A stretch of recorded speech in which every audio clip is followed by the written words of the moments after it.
Trading cards. Big ones. Bigger ones. Normal-sized ones. Wait.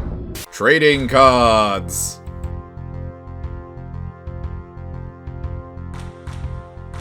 Trading cards. You love them, I love them, school teachers hated them. If you're anything like me, you grew up with a lot of card games in your life. They really hit a stride during the 90s and catapulted their way to popularity to this very day. That isn't to say that there weren't trading cards before the 90s though. Sports cards and collectible cards were a common staple in packs of gum and cigarettes. Yeah, weird market, right? Are you smoking yet? For decades before card games ever really hit their stride. But I think the biggest hit for them has to have been the 90s. At least that was my first exposure to them anyway. And today I wanted to take you all on a little trip down memory lane of all the crazy card games I spent way too much money and time on. Starting off with... Who's that Pokémon? It's been 1 week since you looked at me. So, in primary school, I had this friend named Mike. He was an exchange student from the United States. He was an awesome guy, and also the only person who coincidentally had a Nintendo 64, leading to many an afternoon of Mario Kart at his house.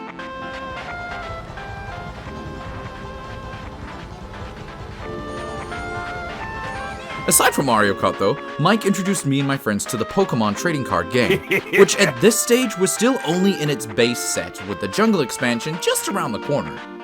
Now, Pokémon was already going off like crazy here in New Zealand. The anime was on before school, and everyone's favorite game at the time was either Pokémon Red or Pokémon Blue. And for the record, I was a proud member of Team Red. Pokémon cards absolutely swept over our school. People were always huddled in their little cliques, trading cards and making teams. There was a group of fans of strictly Firemons. There was a crew who felt electric Pokémon was the best. Everyone, boy or girl, were obsessed with Pokémon. Be it the Game Boy games, the figures, the trading cards.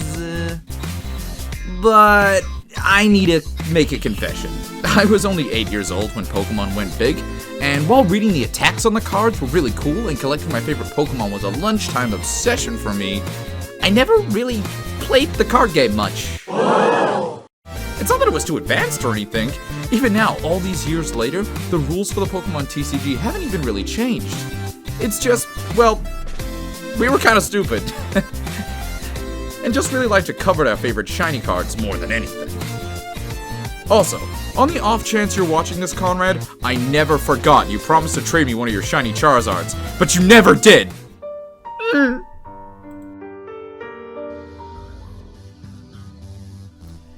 Now, fast forward a couple years and we hit the year 2000. Oh, and look, the Y2K bug didn't kill us all! Woo!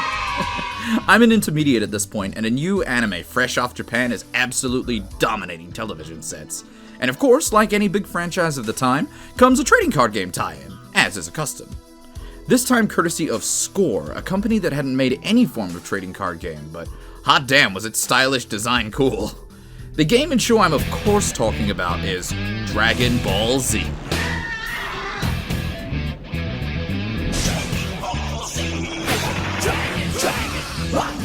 Dragon Ball Z. A lot of people at this time were starting to put their Pokemon cards away. After all, we were all big, mature 10-year-olds at this point, and Pokemon cards were just feeling a little, I don't know, babyish. Not like those flashy new Dragon Ball Z cards that featured super buff anime fighters, exciting battles, and best of all, appalling, ambiguous text. Yeah, like I mentioned before, this game was Score's first ever attempt at a trading card game. No small undertaking by any feat. But like, some of the text on these cards, man, I mean, look at this.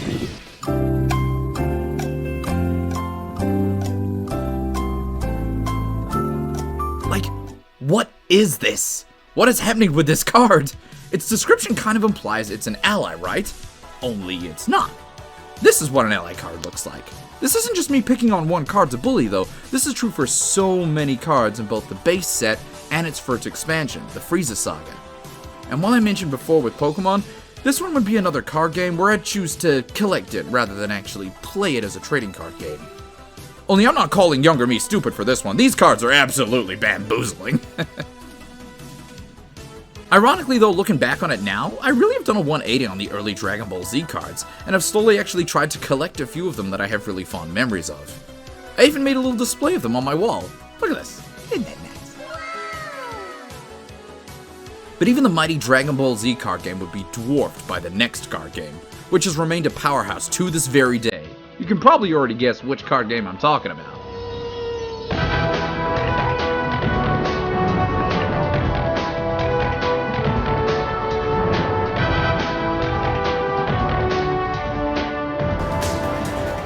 My first year of high school. Oh, what sweet, sweet memories of cardboard rectangles. Just a few years after Dragon Ball Z, another anime, I think I'm picking up a trend here, hits TVs. And though I don't think it was as big as Dragon Ball Z as far as the show goes, the card game was an absolute home run. And that card game was Yu-Gi-Oh! Now, unlike the other two card games that predated it, Yu-Gi-Oh! Had one massive advantage to it, and that the show it draws from actually plays the card game. I know, right? Yeah, while Dragon Ball Z and Pokémon still captured the feel of their television counterparts, the card games were more their own beasts to learn. But Yu-Gi-Oh! Found that winning formula, a serialized anime about a boy wanting to become the king of games, playing the hot new card game Duel Monsters with kids in a school, where each kid's deck was limited by their collection and their playstyle. It was fun, it was expressive, it was a smash hit. And the cards hadn't actually arrived across New Zealand's shores just yet. Wait, what? Yeah, that's right. Even though the show was on televisions, eating up everyone's after-school time, the cards themselves, the product, at least for the time being, wasn't even being sold here just yet. Impossible! But that didn't stop us. Me and my friend group at high school all decided that we would make our own Yu-Gi-Oh! Cards. Some of us opting to replicate the cards from the show with all of their crazy, nonsensical effects, while the rest of us instead choosing to create our own wholly unique cards around our favorite things. We used the same show templating for the cards with their giant attack and defense values, and mostly just kind of made up the effects from game to game. Professional? God no. Cringy? Yeah, undoubtedly. Fun? Absolutely. There were at least 8 of us who all met up and made our custom cards and played together, all serving as a sort of council when someone would come to us with a new card to deem if the effect was too powerful for our version of Duel Monsters. I think I even still have my old terrible cards somewhere amongst my old school things. But Lord knows, I am not about to share my garbage art on the internet. No, sir. And then came the day. I remember we were out shopping at the Gamesman. It was like a game store chain in the early 2000s, before Electronics Boutique swallowed them all up. And I spotted them on the shelves. Starter Deck Kaiba, Starter Deck Yugi. Now, fancying myself as more of a bad boy, I opted to purchase the Kaiba Starter Deck. And, of course, when I say purchased, I mean I begged my mom for it because, you know, I had no money. I was a kid. Mom! Mom! Mom! I mean, who wouldn't want to go with Kaiba, though? He was like the coolest character in the series, and his cover monster, the Blue Eyes White Dragon, was my favorite ace monster in the show. I remember racing home and calling my friend Dave on my home phone, telling him the cards were actually out now, and I'd picked up the Kaiba Starter Deck. I read through all the cards with him on the phone. Hitatsumi Giant, Battle Ox, Rogue Doll, the Lord of Dragons, which was, you know, shortened to the Lord of D. I don't know why. And of course, leaving Blue Eyes White Dragon till the end.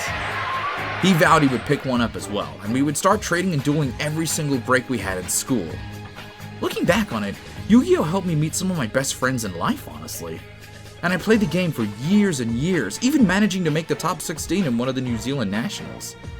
It's one of the few games now I still hold on to fondly, and even occasionally buy a couple of cards just to collect them. In fact, every time I attend any form of convention, it's tradition I buy some kind of Yu-Gi-Oh! Product, if only for nostalgic reasons.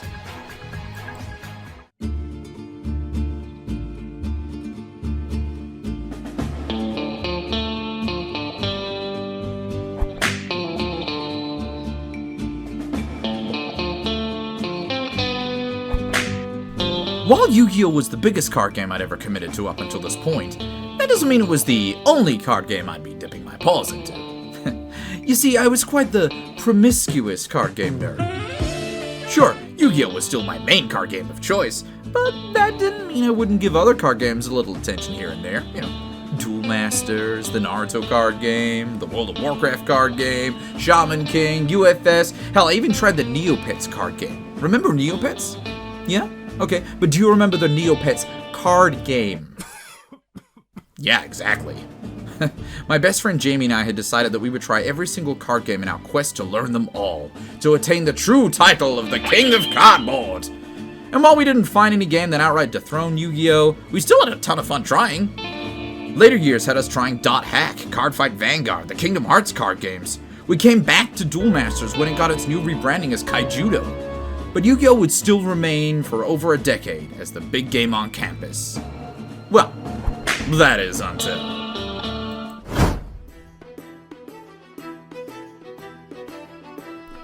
The mother of all trading card games, the beast that predates the rest. While growing up, I'd seen some Magic cards here and there, and the game just never really drew me in or resonated with me at the time. I think it might have just been the high fantasy feel, maybe the old card styling, or maybe just that I had never really had any friends that played it. Regardless though, all of that changed when me and my partner attended the Auckland annual Armageddon Expo in 2014. This was one of the first times we'd gone on a trip together, and while I was still a big Yu-Gi-Oh nerd, my partner was not at all a fan of the game. I'd struggled to convince them to give the game a try, and despite my fervor and unyielding nagging, the answer was still...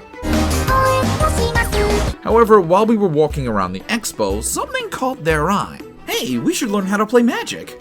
Their suggestion, not mine. If only so we knew how to play the game when we started our gaming club that we had aspirations of running. And while I hadn't held any interest in Magic beforehand, I loved the idea of me and my partner being able to play some heated card games together like the gurus we were. It was a dream come true! So we sat down at one of the learning tables, and I got handed the basic mini intro decks. White for me, blue for my partner. We then went ahead and purchased our respective starter decks for our colors, and here we are now. 25 commander decks, a ludicrous amount of shiny cardboard to show for all of our troubles. And in the end, Magic ended up actually trumping Yu-Gi-Oh for me as my favorite card game, for two major reasons. One was the direction Yu-Gi-Oh itself was going. The game was just getting faster and faster, and felt a lot less methodical and expressive than it used to be way back in its early years. And two, if you hadn't already guessed, was the Commander format. It reminded me a lot of that Deckmaster arc in the Yu-Gi-Oh TV show, with you having your trusty ace monster in their own special slot, and the 99 other cards in your deck all designed around synergizing with them, and whatever theme you wanted to build around. I love card games that just let you go crazy, and have never much been a fan of metas or playing the top decks, at least not in a long time. Commander felt like a fantastic fun format where me and 3 friends could just sit down, bust out these fantastical, wild, silly decks, and just have a good time. I love everything down to choosing the right basic land art for what fits the theme of my commander or the plane in which they originated from. And I think that about covers my experience with trading card games. It's crazy how such insignificant pieces of cardboard can hold so many memories and good times. While friendships can sometimes drift apart and people can move away, you can always keep the cards that started those memories close. Display them proudly or play them with gusto in your games. And well, thank you all for taking the time to listen to my little ramble here. I hope I brought some of your own memories to mind with these little stories. Were there any card games you played that I didn't mention here? What were your favorite monsters or commanders? Or would you like to see more card game focused content? Because I'd like to make it. Let me know your thoughts in the comments below. And until next time, GG easy.